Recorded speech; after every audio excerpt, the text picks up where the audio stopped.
하나님은 소망의 하나님이십니다. 그 하나님을 만날 때 우리의 마음 가운데, 삶 가운데 소망이 넘치게 될 것입니다. 로마서 15장 13절은 이렇게 말씀하고 있어요. 소망의 하나님이 모든 기쁨과 평강을 믿음 안에서 너에게 충만하게 하사 성령의 능력으로 소망이 넘치게 하시기를 원하노라.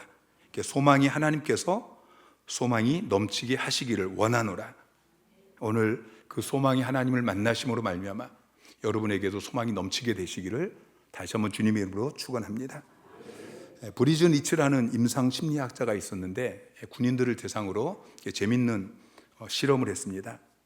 군인들을 4개 조로 나누어서 20km 행군을 시키는데 각 조마다 차이를 두었어요.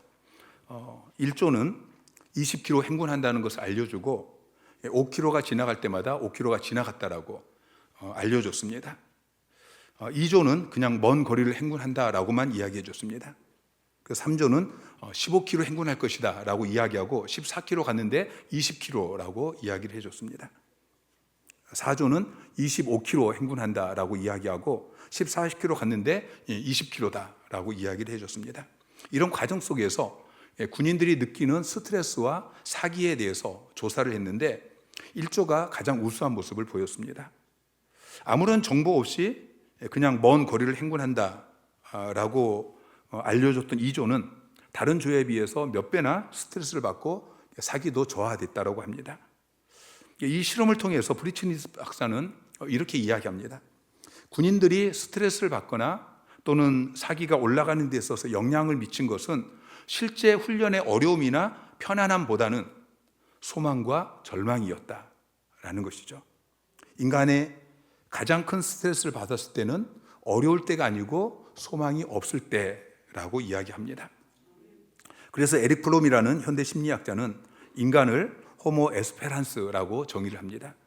호모 에스페란스라는 것은 인간은 소망을 먹고 사는 존재다라는 것이죠. 여러분, 우리 인간은 아무리 힘들고 어려워도 한 줄기 빛 같은 그 소망만 있어도 어떻게든지 버틸 수 있습니다. 근데 소망이 없으면 모든 것을 가지고 있을지라도 살 수 없는 것이 우리 인간인 것입니다. 그런데 우리는 지금 소망 실종 시대를 살아가고 있습니다. 정치, 경제, 교육, 어느 곳을 봐도 소망이 보이지 않습니다. 집권 여당에게 소망이 없습니다. 그러면 야당에게는 소망이 있습니까? 아닙니다. 날마다 출근하는 직장에 어떤 소망이 보이지 않습니다. 가정을 들여다봐도 남편에게, 자녀들에게 소망이 보이지 않습니다. 그 어느 곳에도 소망이 보이지 않는 소망 실종 시대를 우리가 살아가고 있는 것이죠. 요즘 청년들을 M4 세대라고 부릅니다. 처음에는 3포 세대라고 불렀어요. 연애, 결혼, 출산, 이걸 포기해야 할 정도로 어려운 시대를 산다 해서 3포 세대. 근데 거기에다가 이제 취업도 포기하게 되고 내 집 마련도 포기하게 되어지고 그러면서 4포, 5포 세대, 그러다가 인간관계도 이제는 포기하고 나중에는 소망까지 포기하게 되어지면서 이제 7포 세대. 얼마나 살기 힘든지 우리의 삶에 있어서 꼭 있어야 될 것들을 포기하는 것입니다. 결국에는 소망까지 포기하는 M4 세대가 된 것이죠. 그러나 여러분 기억하십시오. 하나님은 소망이 하나님이십니다. 오늘 소망이 하나님을 만나시고 여러분의 삶 가운데 소망이 회복되시기를 주님의 이름으로 축원합니다. 하박국서의 시작 부분을 보면은 하박국 선지자가 고민하면서 하나님 앞에 호소하는 것을 우리가 볼 수 있습니다. 1장 2절부터 4절까지 말씀. 자, 시작. 여호와여, 내가 부르짖어도 주께서 듣지 아니하시니 어느 때까지니이까? 내가 강포로 말미암아 외쳐도 주께서 구원하지 아니하시나이다. 어찌하여 내게 죄악을 보게 하시며 패역을 눈으로 보게 하시나이까? 겁탈과 강포가 내 앞에 있고 변론과 분쟁이 일어났나이다. 이러므로 율법이 해이하고 정의가 전혀 시행되지 못하오니 이는 악인이 의인을 애워쌌으므로 정의가 굽게 행하여 짐이니이다. 자, 이스라엘 민족 가운데 죄악과 패역, 또 겁탈, 강포, 변론, 분쟁 이런 게 있습니다. 율법이 해이해지고 정의가 시행되지 않습니다. 그 속에서 의인들이 고통을 받고 있습니다. 그래서 선지자가 하나님 앞에 호소하는데 하나님께서 듣지 않으십니다. 여호와여 내가 부르짖어도 주께서 듣지 아니하시니 어느 때까지니까. 오랫동안 하나님 앞에 기도했는데 하나님이 응답하시지 않는다는 것이죠. 여러분, 기다리는 것은 결코 쉬운 일이 아닙니다. 물론 우리가 설렘과 기쁨으로 기다리는 그런 기다림도 있습니다. 때로는 시간이 지나면 자연스럽게 이루어지는 그런 기다림도 있습니다. 이런 기다림은 우리가 기대와 소망을 가지고 기다리기 때문에 어렵지 않습니다. 그런데 오래 기다려야 하는 것들이 있습니다. 기다리지만 그 결과가 내가 원하는 대로 그렇게 순조롭지 않을 수도 있습니다. 때로는 병상에서 오랫동안 병마와 싸울 수가 있고요. 청년들이 취업하기 위해서 여기저기 원서를 넣고 그렇게 기다릴 때가 있습니다. 누군가와 관계가 어려워서 이게 생각보다 쉽게 해결되지 않는 그런 때도 있습니다. 오랫동안 기도했지만 여전히 기도 제목에서 지워지지 않는, 그렇다고 해서 지울 수도 없는 그런 것들이 있습니다. 특별히 우리가 자녀들을 양육하면서 종종 우리는 힘들지만 오랫동안 기도하고 기다리게 되어지죠. 근데 우리만 그런 것이 아닙니다. 성경에 나오는 수많은 인물들이 기다리고 또 기다렸습니다. 아브라함은 75세에 하나님께서 아들을 주시겠다는 약속을 받았습니다. 그런데 100세가 되어서야 아들을 얻습니다. 25년이 걸렸습니다. 여러분, 하나님께서 기왕 주시겠다고 약속하셨으면 빨리 주시면 얼마나 좋습니까? 그런데 오랫동안 기다리게 하십니다.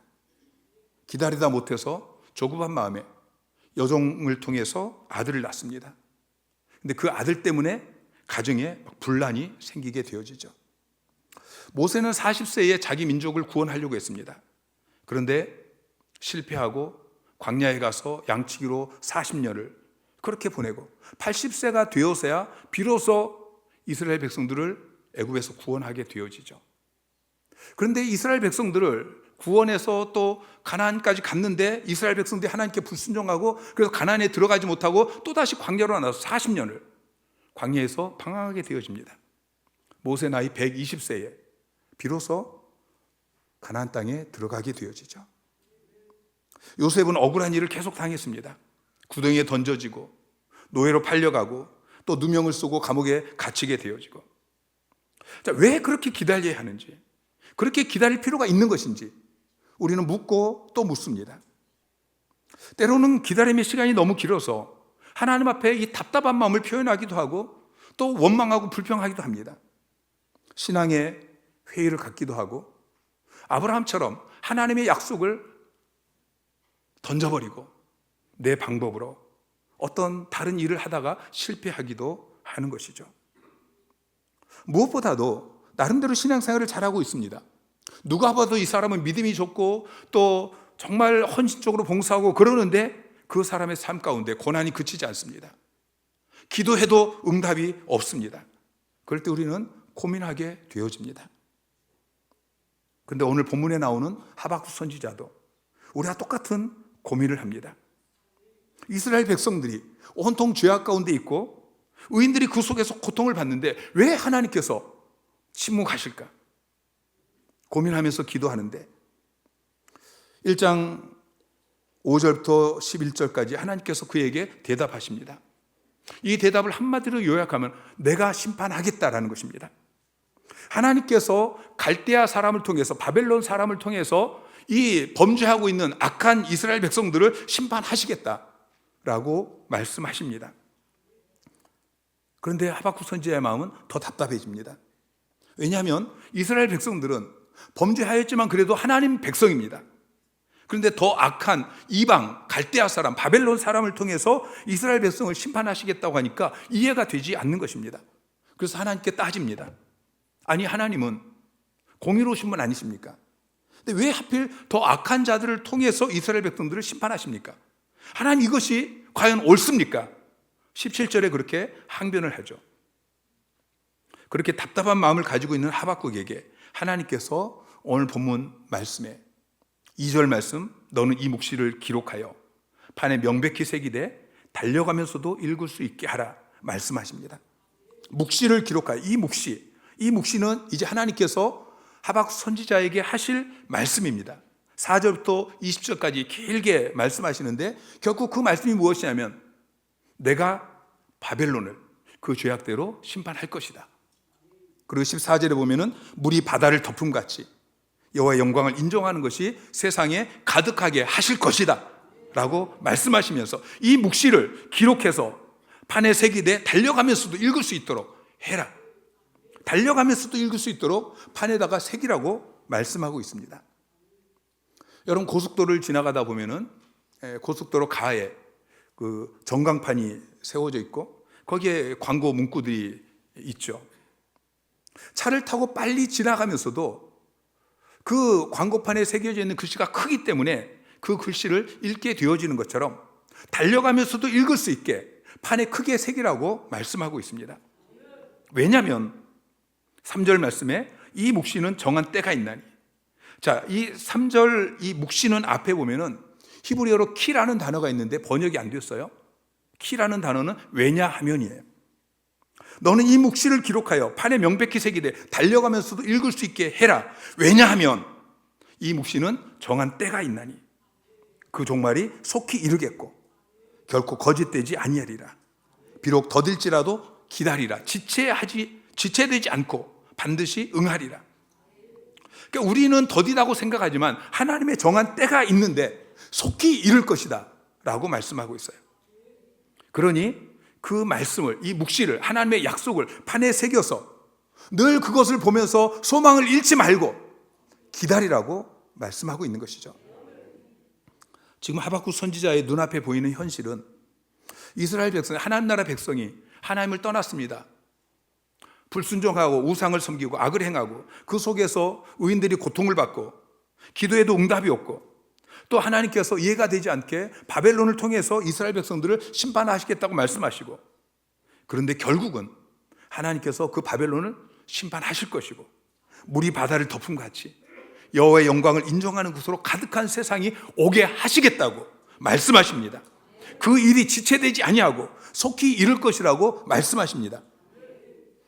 너는 더디고 지체되는 것, 내 앞에 지금 놓여 있는 그 상황, 환경, 너의 느낌, 너의 감정, 그것 때문에 낙심하지 말고 이 말씀을, 내가 너에게 약속하는 이 말씀을 판에 새겨서 그 말씀을 붙들고 소망 중에 기다리라고 말씀하시는 것이죠.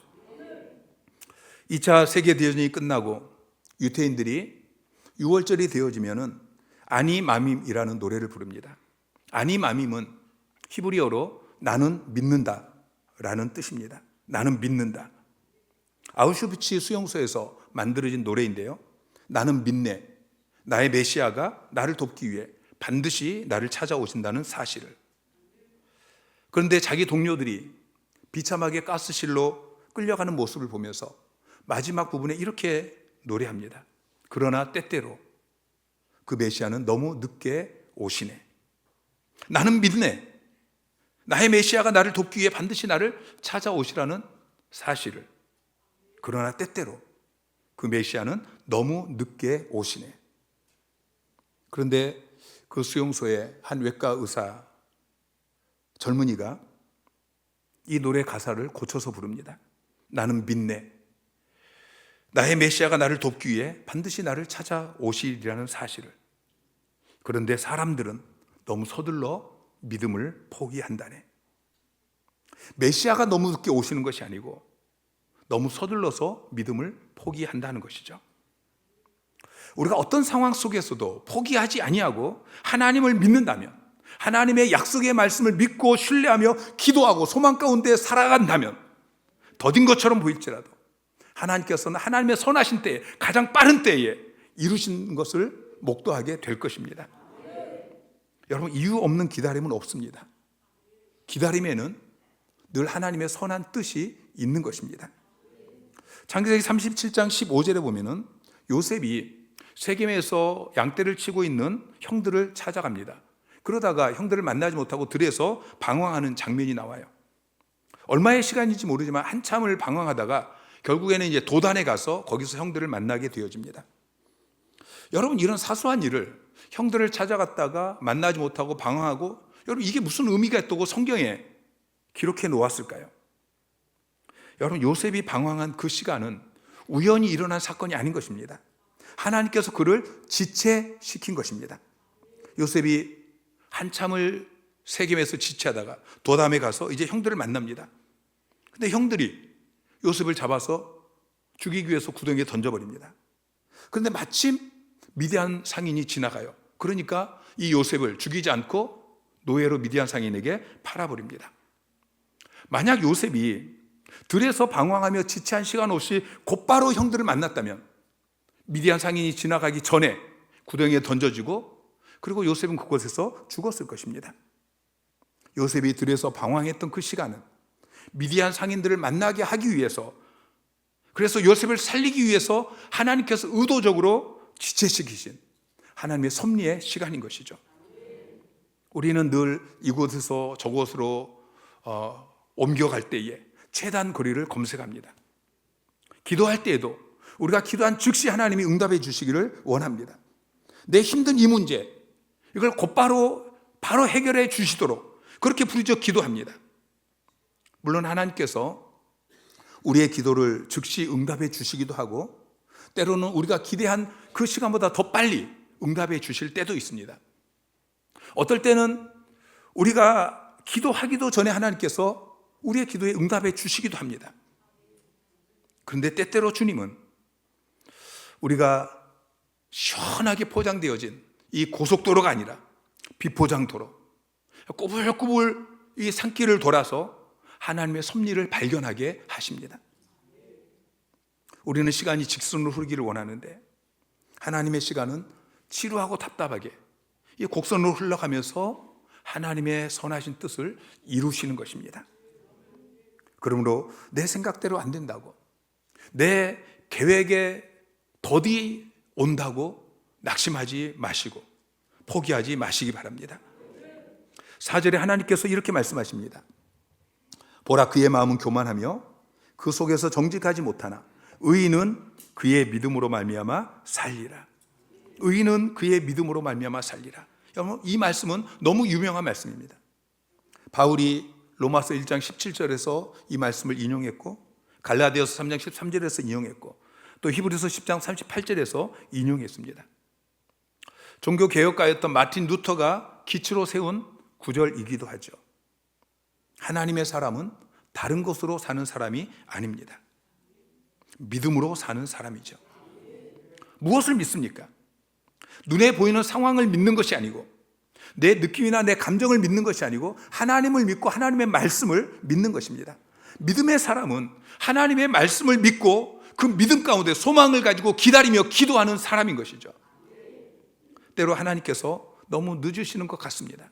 아무리 기도해도 하나님께서 내 기도에 응답하지 않고 침묵하시는 것 같습니다.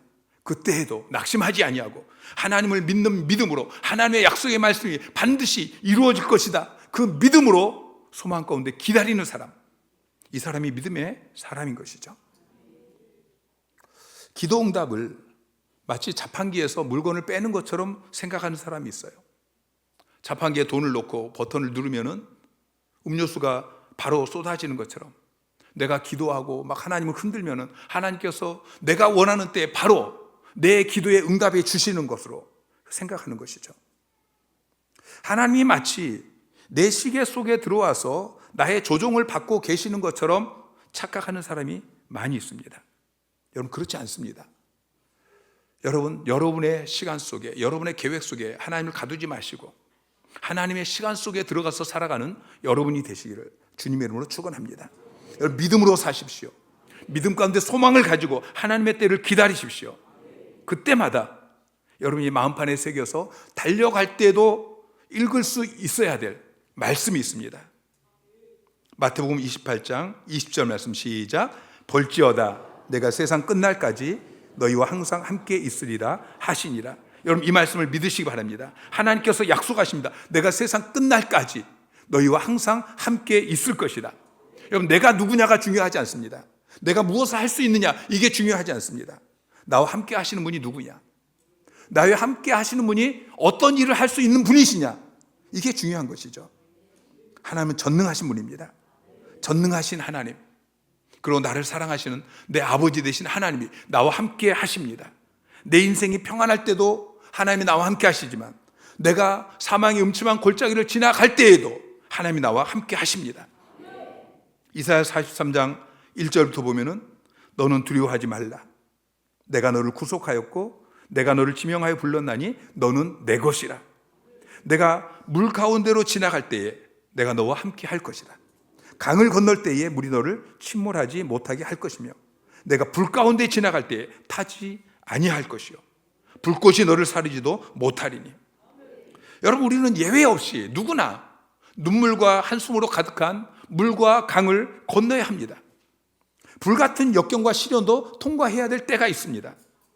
그런데 하나님께서 우리가 물과 강을 건널 때에 또 불을 통과할 때에 그 모진 아픔과 고난 가운데서 하나님이 우리와 동행하신다고 말씀하고 있어요. 그 하나님이 나와 함께 하시기 때문에 우리는 소망 중에 기다릴 수 있는 것입니다. 하나님은 결코 저와 여러분에게 문제가 없는 인생을 약속하지 않으셨습니다. 성경에 나오는 모든 믿음의 사람들은 다 물 가운데를 건너고 불 가운데를 지나가는 그런 인생을 살았습니다. 근데 그 속에서도 하나님을 믿고 소망하는 그 믿음으로 살았던 것이죠. 그들의 믿음은 쉽게 무너지지 않는 믿음이었습니다. 쉽게 포기하지 않는 믿음이었습니다. 시련을 극복할 수 있는 믿음이었습니다. 이것이 견고한 믿음이고 능력 있는 믿음이고 응답받는 믿음인 것이죠. 바울은 하나님을 소망의 하나님이라고 고백합니다. 로마서 15장 13절 말씀을 우리 다시 한번 같이 읽겠습니다. 자, 시작. 소망의 하나님이 모든 기쁨과 평강을 믿음 안에서 너희에게 충만하게 하사 성령의 능력으로 소망이 넘치게 하시기를 원하노라. 얼마나 좋은 말씀인지 몰라요. 여러분, 짧은 한 구절 안에 좋은 말이 다 들어있어요. 소망, 기쁨, 평강, 믿음, 충만, 성령의 능력. 여러분, 이 말씀을 외우시기 바랍니다. 하나님은 소망의 하나님이십니다. 우리의 소망의 근원이 되시고 우리의 소망의 대상이 되시는 분이십니다. 다윗은 시편 39편 7절에 주여 내가 이제 무엇을 바라리요? 나의 소망은 주께 있나이다. 다윗은 자기의 소망이 주께 있다라고 고백하고 있습니다. 시편 62편 5절에 나의 영혼아 잠잠히 하나님만 바라라. 무릇 나의 소망이 그로부터 나오는도다. 나의 소망은 하나님께 있습니다. 나의 소망은 하나님으로부터만 나옵니다. 여러분, 이 고백이 저와 여러분의 고백이 되기를 주님의 이름으로 축원합니다. 이렇게 믿음의 고백을 하면서 소망이 하나님을 바라볼 때에 그 소망이 하나님께서 여러분에게 소망을 넘치도록 부어 주실 것입니다. 그리고 또 기쁨과 평강을 믿음 안에서 충만하게 채워주십니다. 그래서 결국 3장 17절에 가서 하박국 선지자가 이렇게 고백하잖아요. 3장 17절 18절 시작. 비록 무화과 나무가 무성하지 못하며 포도나무에 열매가 없으며 감람나무에 소출이 없으며 밭에 먹을 것이 없으며 우리의 양이 없으며 외양간에 소가 없을지라도 나는 여호와로 말미암아 즐거워하며 나의 구원의 하나님으로 말미암아 기뻐하리로다. 자, 선지자는 계속해서 없다고 고백합니다. 없으며 없을지라도. 이 말씀은 아직 기다려야 된다는 말씀입니다. 그런데 낭망하지 않습니다. 아직 없습니다. 기다려야 됩니다. 그런데 낭망하지 않습니다. 불평하지 않습니다. 오히려 즐거워하고 기뻐합니다. 누구 때문에요? 여호와로 말미암아, 나의 구원의 하나님으로 말미암아, 소망의 하나님 때문에 그는 낭망하지 아니하고 오히려 즐거워하고 기뻐하는 것입니다. 여러분, 소망을 가지고 기다리십시오. 근데 소망을 가지고 기다리는 사람은 그냥 기다리지 않습니다. 기대하기 때문에 기도하는 것이죠. 자, 3장 2절 말씀 시작. 여호와여 내가 주께 대한 소문을 듣고 놀랐나이다. 여호와여 주는 주의 일을 이 수년 내에 부응하게 하옵소서. 이 수년 내에 나타내시옵소서. 진노 중에라도 긍휼을 잊지 마옵소서. 선지자는 하나님께서 주께 대한 소문은 하나님이 그에게 말씀하신 묵시를 이야기합니다. 그 말씀을 듣고 내가 놀랐습니다. 하나님께서 하나님이 말씀하신 이 말씀을 수년 내에 부응하게 하옵소서. 부응이라는 단어를 썼는데 성경 전체에서 부응이라는 단어는 여기 한 군데만 나와 있습니다. 히브리어로 하야라는 단어를 번역했는데 하야라는 단어는 죽었던 것이 다시 살아나고 능력을 얻는 것, 이게 하야라는 단어의 의미예요. 그게 부흥입니다. 한문으로도 다시 붙자 흥할 흥자를 써죠. 다시 흥하게 되어, 다시 살아나는 것, 이게 부흥입니다. 우리가 많이 사용하는 단어로 바꾼다면 회복이라는 단어죠. 다시 회복되어지는 것. 하나님께서 우리 인간을 하나님의 형상대로 창조하셨습니다. 왜냐하면 에덴 동산에서 함께 거하면서 영생의 삶을 누리게 하시려고 우리 인간을 하나님의 형상으로 창조하신 것입니다. 또 하나님께서 가정을 만드셨습니다. 아담과 하와가 둘이 한 몸이 되어지고 돕는 배필이 되어지고 벌거벗었으나 부끄러움이 없는 그런 복된 가정을 만들어 주셨습니다. 그런데 죄로 말미암아 모든 것이 깨어졌습니다. 우리 안에 있는 하나님의 형상이 깨어졌습니다.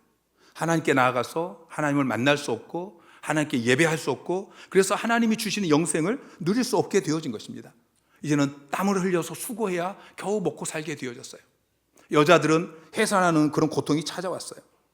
가정이 깨어져서 한 몸이고 돕는 배필이고 또 벌거벗으나 부끄러움있는 그런 가정이 되어야 되는데 그렇지 못하게 된 것이죠. 여러분, 부흥이 무엇입니까? 하나님께서 창조하신 그 처음의 상태로 회복되는 것입니다. 여러분 자신이 하나님의 임재 앞에 선 거룩한 예배자로 회복되는 것입니다. 그래서 하나님께서 예배를 시간에 여러분에게 주시는 영생을 공급받게 되는 것이죠. 여러분의 가정이 하나님이 처음 창조하신 그 창조 목적대로 회복되는 것입니다. 사랑으로 하나 된 행복한 가정이 되는 것입니다. 선지자는 이스라엘 백성들의 그 죄악과 그 속에서 의인들이 고통당하는 그 속에 답답하고, 그래서 하나님 앞에 항변하고 그러다가 하나님께서 지체하지 아니하고 회복시켜 주실 것이다 라고 하신 그 말씀을 듣고 그 부흥을 위해서, 회복을 위해서 기도합니다. 주는 주의 일을 이 수년 내에 부흥하게 하옵소서. 하나님께서 여러분에게도 동일하게 말씀하십니다. 내가 너와 함께 있을 것이다. 나는 너의 모습을 안다. 지금 너의 상황을 안다. 환경을 안다. 그러나 내가 너를 반드시 회복시켜 줄 것이다. 더딘 것 같지만 기다려라. 지체되지 아니하고 반드시 응답될 것이다. 내가 너를 도울 것이다. 내가 너의 그 상한 심령을 회복시켜 줄 것이다. 너의 깨어진 가정을 내가 회복시켜 줄 것이다. 너를 정말 힘들게 하는, 너의 마음을 아프게 하는 그 남편을, 아내를, 자녀를 내가 반드시 회복시켜 줄 것이다. 답이 보이지 않는 것 같은 너의 일터를 내가 회복시켜 줄 것이다. 너의 사역의 현장을 내가 반드시 회복시켜 줄 것이다. 부흥케 할 것이다. 답이 없는 것 같은 이 민족을, 이 민족의 교회를 내가 반드시 다시 회복시켜 줄 것이다 말씀하십니다. 우리 교회는 회복의 은혜를 누리는 공동체입니다. 회복의 역사가 강력하게 일어나고 있습니다. 소망의 하나님을 바라보며 부흥을 위해서, 회복을 위해서 여러분 기도하시기 바랍니다. 여러분 자신을 바라보면서, 여러분의 가정을 바라보면서, 여러분의 일터를 바라보면서, 하나님께서 여러분에게 맡긴 사역의 현장을 바라보면서, 그리고 이 민족을 바라보고 열방을 바라보면서 우리가 함께 기도하기를 원합니다. 주여, 주는 주의 일을 이 수년 내에 부흥하게 하옵소서. 회복시켜 주십시오. 약속하신 말씀이 속히 응하게 하여 주십시오. 기대하며 기도하는 저와 여러분이 되기를 소망합니다.